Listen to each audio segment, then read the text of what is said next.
No, it's a pretty back and forth game. I think the third goal is just a good example of, guys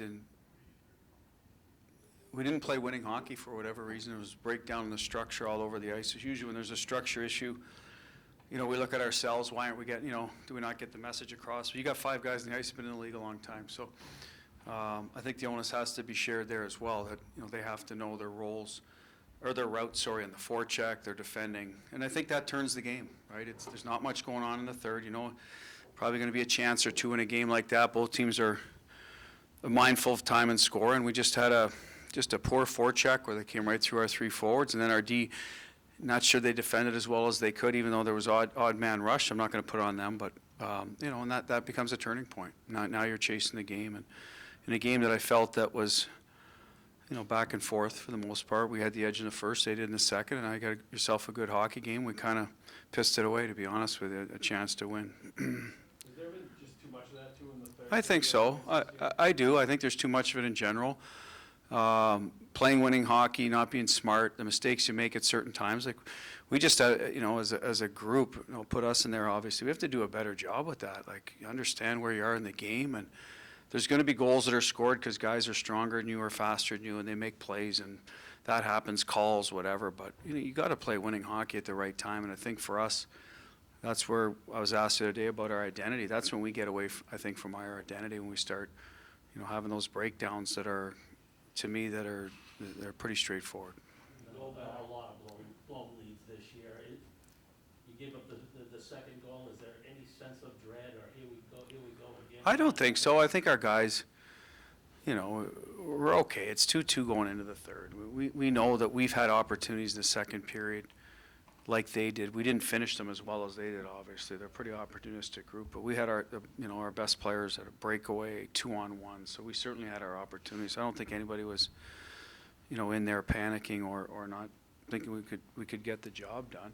It's just you're probably thinking, well, we did have some good opportunities we may not get as the game goes on that, we could have been better on, and they got them in the third, but some of that was on us. Like I said, the third and fourth goal, yeah, they finished, but, those breakdowns were on us. Bruce, your fourth line is on against for those first 2 goals.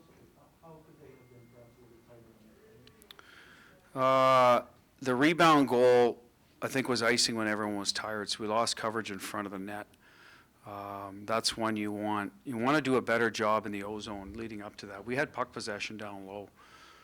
We kind of, just gave it up too easily. That's part of what I've said about a checking line, is you have to be able to control some pucks in the O-zone and wear out other teams' lines to a certain extent. That hasn't been the case this year with that line.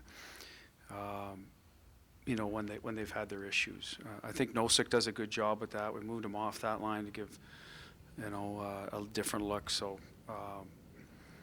that was the breakdown on the second one. The first one was, that was Panarin's late in the periods, and I got to go back and think about Strome in front.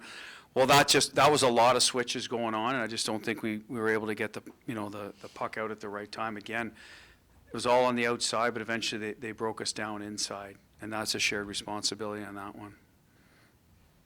When you have those mental blips in the third period, does that give you reason maybe to tweak the lineup the next time to get attention? Well, we got to get their attention for sure. So yes, Kevin, I've done that in the past, and it's something we'll certainly look at.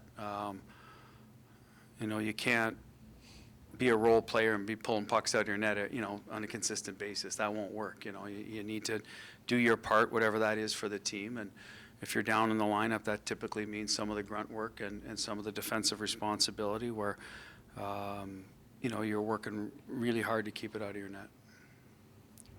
Bruce, you mentioned top players having a couple of good gloves, and Causeway in particular had a couple passes that didn't work out when he was in front, a shot on a 2-on-1.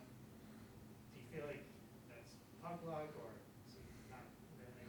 Well, he hasn't scored as much as he typically does, so only he can tell you mentally what is he thinking shot when he should be passing and vice versa. I mean, he had a couple of good looks, 2-on-1 clean save, one-timer through the seam clean save, so he certainly hit the net on some good looks, and Shesterkin just had his number.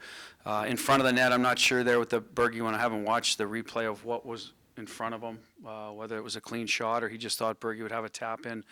Smitty had a good look right after that. So, I mean, some of the looks they had, didn't go in the net for us, and some of theirs did, right? But I'm only looking at, okay, so how do we avoid, when you don't score, what do you got to do to not give up those good opportunities? So that was the dissection earlier from Hag's question.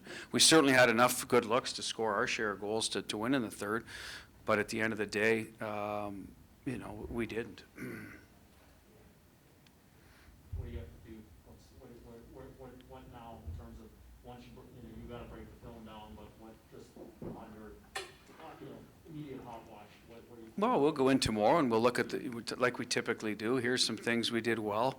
Want to keep building on that. The goal scoring, generating some offense. The stuff we didn't do well, obviously the accountability parts, where we weren't reloading in the right spots, or when to be aggressive and not pinch and give yourself up, or not working back through the middle. All the things that will keep the teams to the outside when you don't get you're not going to win every forecheck. I mean, teams are going to break out, but you force them to dump it then. Then they got to beat you through the neutral zone. If they're not willing to do that, it goes behind you, and then you take your chances on a breakout. That's hockey. So we'll go through some of that. Like, what we need, if you're not going to be on time, then every time you give up possession of the puck, I guess, you got stuff in place to get it back, whether that's in the offensive zone, the neutral zone, or the D zone. Some of that depends on the opposition. Some of that depends on yourself, and that'll be the learning curve. Listen, 2-2 game, you can't sell out on a nothing play. And there were fires that blow with Marshy on the bench there. What was going on? I don't know, there was a lot of yelling in between there, the benches, players on the ice. I don't know, to be honest with you, I kind of tuned it out. We were trying to cool Marshy down. I'm sure they're doing the same with their guys, but a lot of noise.